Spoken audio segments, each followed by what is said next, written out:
Kabar gembira Menpan RB untuk guru honorer dan tenaga kesehatan, siap diangkat ASN tahun 2023. Ada kategori tenaga honorer atau non-ASN yang jadi prioritas pada pengadaan ASN di tahun 2023 yang telah dibahas pemerintah demi kebutuhan secara nasional.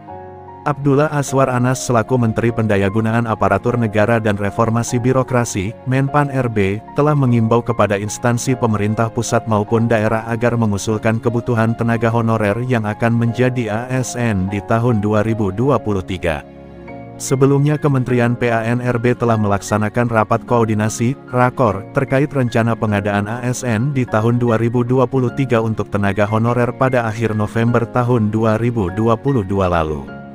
Hal itu dilaksanakan sebagai upaya pemerintah dalam menyelesaikan masalah tenaga honorer atau non-ASN yang belum tuntas di tahun 2022 dan akan dilanjutkan di tahun 2023 nanti. Menpan RB menjelaskan kepada seluruh instansi pemerintah pusat dan daerah untuk mempertimbangkan dan menganalisis jabatan serta beban kerja terkait kebutuhan honorer untuk menjadi ASN. Mari kita data bersama terkait dengan kebutuhan dan jumlah ASN yang mendesak yang perlu segera kita penuhi, ucap Menpan RB ketika rapat koordinasi di Jakarta.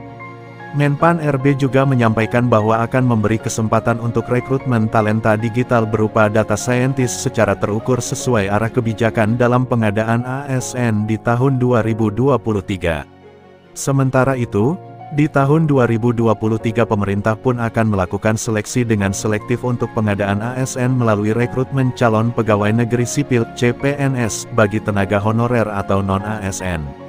Menpan RB akan melanjutkan target pada pengadaan ASN tahun 2023 terhadap kategori tenaga honorer atau non-ASN untuk kebutuhan guru dan tenaga kesehatan secara nasional. Hal itu disampaikan Menpan RB dalam rapat koordinasi pengadaan ASN 2023 di hadapan jajaran Kemenkesri dan Kemdikbudristekri. Pendidikan dan kesehatan menjadi prioritas, dan kita bahas hari ini bersama Pak Nadiem Makarim dan Pak Budi Gunadisadikin. Tentu sektor lain juga kita siapkan formasinya, ucap Menpan RB. Seperti diketahui, penyelesaian masalah tenaga honorer atau non-ASN untuk kebutuhan ASN di tahun 2022 bagi guru dan tenaga kesehatan masih belum memenuhi target nasional. Oleh karena itu, pemerintah pun berupaya untuk melanjutkan pemenuhan kebutuhan ASN di sektor guru dan tenaga kesehatan agar mencapai target kebutuhan nasional di tahun 2023 nanti.